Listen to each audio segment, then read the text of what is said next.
ವಸ್ತುನಿಷ್ಠತೆ, ವಿಶ್ವಾಸಾರ್ಹತೆ, ನಿಖರತೆಗಾಗಿ ನೋಡ್ತಾ ಇರಿ ನ್ಯೂಸ್ ಪುತ್ತೂರು, ಜನಮನದ ಪ್ರತಿಧ್ವನಿ. ಶುಭ ಸಂಜೆ. ನಾನು ಶ್ರೀಮಾ. ಇಂದಿನ ಮುಖ್ಯಾಂಶಗಳು.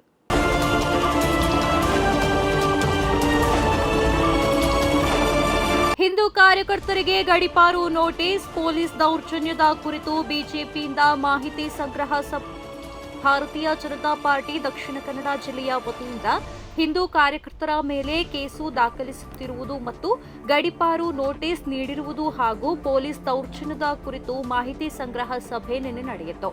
ರಾಜ್ಯಾಧ್ಯಕ್ಷ ಬಿವೈ ವಿಜಯೇಂದ್ರ, ಪ್ರತಿಪಕ್ಷ ನಾಯಕರಾದ ಆರ್ ಅಶೋಕ್, ಛಲವಾದಿ ನಾರಾಯಣಸ್ವಾಮಿ ಅವರ ನೇತೃತ್ವದಲ್ಲಿ ಸಹಿ ಸಂಗ್ರಹ ಸಭೆ ನಡೆಯಿತು.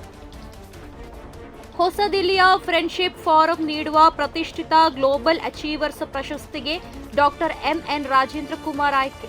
ಡಾಕ್ಟರ್ ರಾಜೇಂದ್ರ ಕುಮಾರ್ ಅವರು ಕಳೆದ 31 ವರ್ಷಗಳಿಂದ ಎಸ್ಸಿಡಿಸಿಸಿ ಬ್ಯಾಂಕ್ನ ಅಧ್ಯಕ್ಷರಾಗಿ ಸೇವೆ ಸಲ್ಲಿಸುತ್ತಿದ್ದು, ಈ ಅವಧಿಯಲ್ಲಿ ಬ್ಯಾಂಕನ್ನ ರಾಷ್ಟ್ರೀಯ ಮಟ್ಟದ ಬ್ಯಾಂಕ್ಗಳಿಗೆ ಸಮಾನವಾಗಿ ಉನ್ನತೀಕರಿಸಿದ್ದಾರೆ.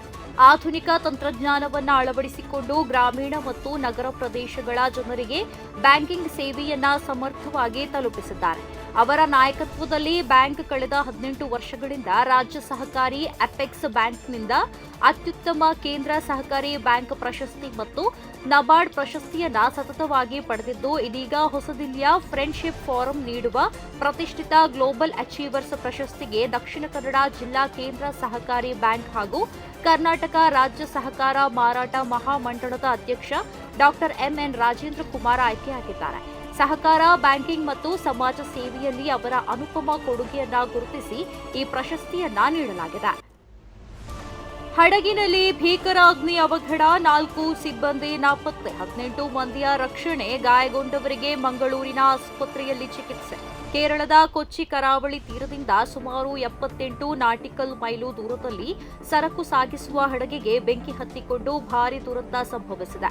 ಸಿಂಗಾಪುರ ಮೂಲದ ಹಡಗಿನಲ್ಲಿ ಭಾರೀ ಬೆಂಕಿ ಅವಘಡ ಸಂಭವಿಸಿದ್ದು, ಹಡಗಿನ 18 ಸಿಬ್ಬಂದಿಯನ್ನ ರಕ್ಷಿಸಲಾಗಿದೆ.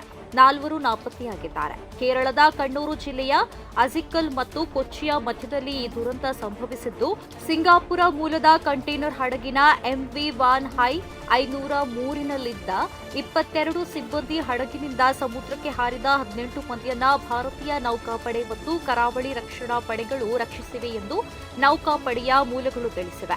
ಹಡಗು ಶ್ರೀಲಂಕಾದ ಕೊಲಂಬೋದಿಂದ ಮುಂಬೈಗೆ ಹೋಗುತ್ತಿತ್ತು. ಭಾರತೀಯ ನೌಕಾಪಡೆ ರಕ್ಷಣಾ ಕಾರ್ಯಾಚರಣೆಗೆ ದೌಡಾಯಿಸಿದ್ದು, ಅಗ್ನಿ ಅವಘಡದಿಂದ ಗಾಯಗೊಂಡವರನ್ನ ಚಿಕಿತ್ಸೆಗಾಗಿ ನೌಕಾಪಡೆಯ ಐಎನ್ಎಸ್ ಸೂರತ್ ಹಡಗಿನಲ್ಲಿ ಮಂಗಳೂರಿಗೆ ಕರೆತರಲಾಗಿದೆ. ನಾಳೆ ಶುಭಾಂಶು ಶುಕ್ಲಾ ಗಗನಯಾತ್ರೆ. ರಾಕೇಶ್ ಶರ್ಮಾ ಬಳಿಕ 41 ವರ್ಷಗಳ ನಂತರ ಇತಿಹಾಸ ರಚಿಸಲಿರುವ ಭಾರತೀಯ ಗಗನಯಾತ್ರಿ ಶುಭಾಂಶು ಶುಕ್ಲಾ ಜೂನ್ 11ರಂದು ಗಗನಯಾತ್ರೆ ಕೈಗೊಳ್ಳಲಿದ್ದಾರೆ. ಫ್ಲೋರಿಡಾದ ಕೆನಡಿ ಬಾಹ್ಯಾಕಾಶ ಕೇಂದ್ರದಿಂದ ಸ್ಪೇಸ್ ಎಕ್ಸ್ ಫಾಲ್ಕನ್ 9 ಗಗನ ನೌಕೆ ಬುಧವಾರ ಸಂಜೆ ಉಡಾವಣೆಗೊಳ್ಳಲಿದ್ದು, ಇದರಲ್ಲಿ ಬಾಹ್ಯಾಕಾಶ ಯಾತ್ರೆ ಆರಂಭಿಸಲಿದ್ದಾರೆ. ಶುಕ್ಲಾ ಜೊತೆಗೆ ಇತರ 3 ಗಗನಯಾತ್ರಿಗಳು ಅಂತಾರಾಷ್ಟ್ರೀಯ ಬಾಹ್ಯಾಕಾಶ ನಿಲ್ದಾಣಕ್ಕೆ ಪ್ರಯಾಣ ಬೆಳೆಸಲು ಸಿದ್ಧರಾಗಿದ್ದಾರೆ. 1984ರಲ್ಲಿ ಸೋವಿಯತ್ ರಷ್ಯಾದ ಸೋಯುಜ್ ಬಾಹ್ಯಾಕಾಶ ನೌಕೆಯಲ್ಲಿ ಬಾಹ್ಯಾಕಾಶಕ್ಕೆ ಪ್ರಯಾಣ ಬೆಳೆಸುವ ಮೂಲಕ ರಾಕೇಶ್ ಶರ್ಮಾ ಇತಿಹಾಸ ಬರೆದಿದ್ದರು. 41 ವರ್ಷಗಳ ನಂತರ ಶುಕ್ಲಾ ಇವರು ಇತಿಹಾಸ ಬರೆಯಲು ಸಜ್ಜಾಗಿದ್ದಾರೆ.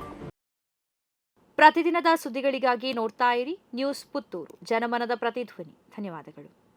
ವಸ್ತುನಿಷ್ಠತೆ, ವಿಶ್ವಾಸಾರ್ಹತೆ, ನಿಖರತೆಗಾಗಿ ನೋಡ್ತಾ ಇರಿ ನ್ಯೂಸ್ ಪುತ್ತೂರು, ಜನಮನದ ಪ್ರತಿಧ್ವನಿ.